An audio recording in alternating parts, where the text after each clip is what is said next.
to like look at the camera and wave. Right. Hi. Hi guys. Welcome to our YouTube channel.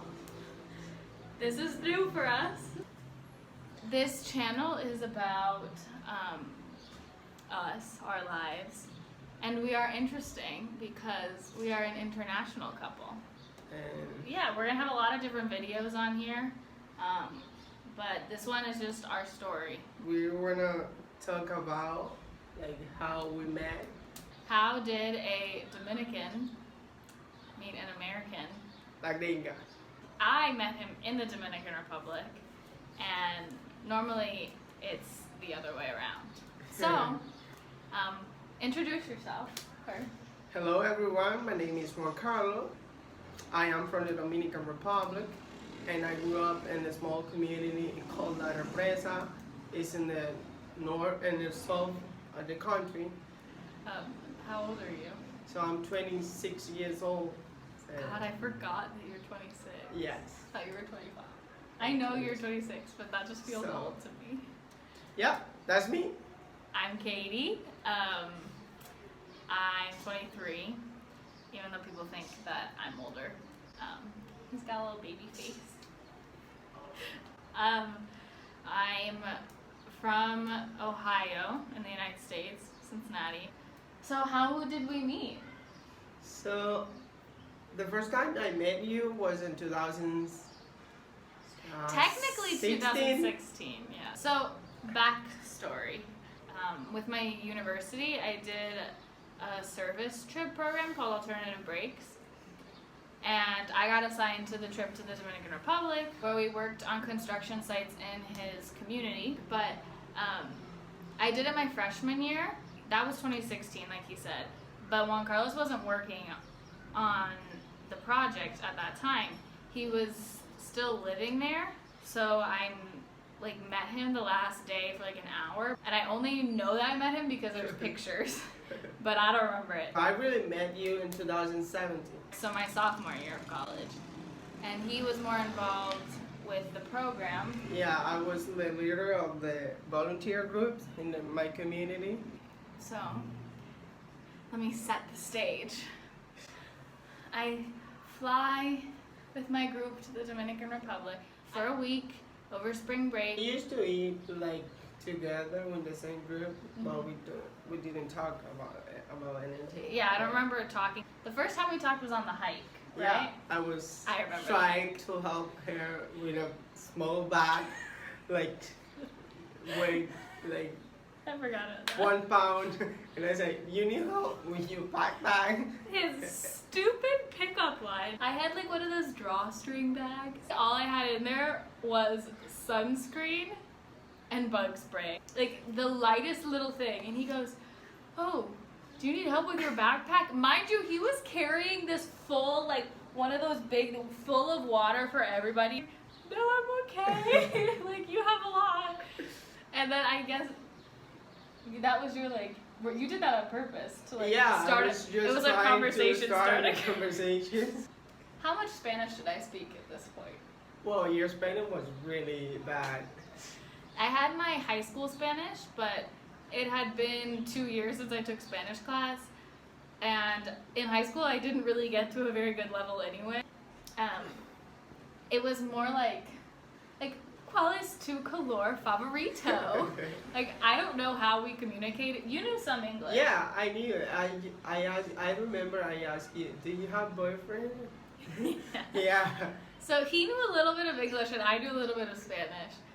But he did. He asked me if I had a boyfriend. Yeah. And I remember, that's the one part I remember, is I remember responding like, "No, like I don't need one right now. I'm fine." Like, then what happened?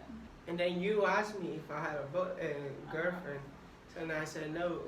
But this wasn't like, well, No, maybe it was for wasn't. him. No. Maybe it was for him. No, it Because he's- And I remember thinking that like if we lived in the same place, we would be like best friends because we just like got along so well and understood each other. But like I had no thoughts about dating because I'm in another country. So, but did you? No, I didn't. You didn't? No. I thought you did. I thought you told me you did. No. Okay. No, okay, you didn't. So, and then she left the country. So No, you forgot the night that I left. And he was like, didn't want to talk to me. yeah, Was there a reason for that? yeah, there was a reason. So I didn't talk to you because I was the leader of the volunteer. So and I was in charge of a lot of boys. So and I didn't want my leader Mm-hmm. to know like that I was pretending to flirting on you like. Well, see, I didn't know he was flirting at all, but yeah, it was against the rules for any sort of like dating thing Yeah. for both of us. I flew back. I was living in New York City at the time in college, and I flew back. And as soon as I got to my apartment, I remember getting a message on Instagram, an Instagram DM, because that was the Yeah. only way he could find me, I guess. He says he sends me his number, his WhatsApp number. No. Yes, you want me to pull out the? I will pull out the receipts. I have the text. Oh well. Yeah. So we were friends like. A month, maybe. No, we were friends for 20 days. Yeah, it was a little less than a month. It Yeah. was like 3 weeks. Yeah, we were talking like about life. I went falling in love. He went falling in love over text. We did not call or even use voice messages during this time because I could only communicate with him in Spanish if I was texting because I could use my translator. Google Translate sponsored this marriage. He was my first boyfriend, and I was his pretty much first girlfriend. Yeah. Yeah, so that's like the start. That's how we met. We decided from pretty early on that I would move here. Like I would move to the Dominican Republic, which is where we live now. That's why I said here. I would move after I graduated college. Juan Carlos wanted nothing to do with the United States. At that point in time, he said he hated the idea of living there. Why? Being an immigrant and like for us in the U.S. it's Right. well. I would like to add Yeah. the part where we were like where I proposed you. Like, Oh, the proposal was yeah, it was.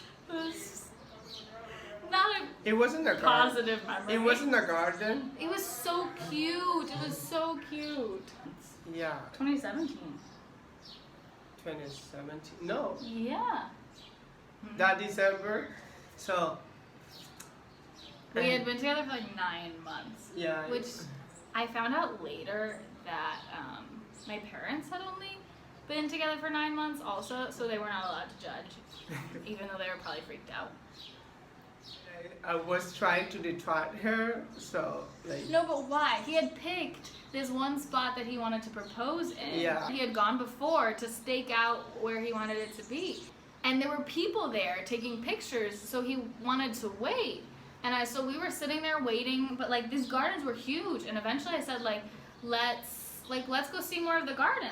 And he goes, "Why are you so impatient? Like you can't just sit here and enjoy the view." And I was like, So and I made the mistake to bring their ring in the box. in the box.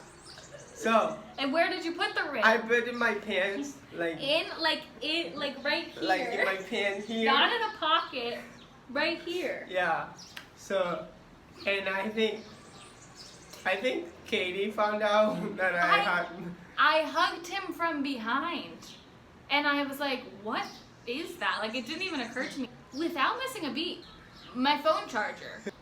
5 minutes later, like in my own head, I realized, I was like, that's the ring. Yeah, but we were walking, and in the middle of the path, he stops me and he goes, and he says all these nice things that you just say to someone when you're about to propose. Yeah. And then he doesn't propose. I was like, I did. I was like, he's not gonna do it. I ruined the day. Like, he's mad at me and he's not gonna propose. And then he ended up proposing somewhere else because it was just, these people weren't leaving. And when he actually proposes, he doesn't say any of the nice things because he already said that. Yeah. We got married this past summer, so June of 2019, because I wasn't living here yet until January of 2019. Yeah, so we've been together for 3 years now, married for almost 1, and that's our story. Did we forget anything?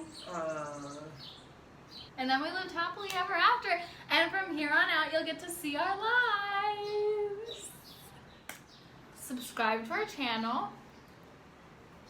Give the video a thumbs up. I'm new to this. I don't know what else you're supposed to say. Bye. Bye.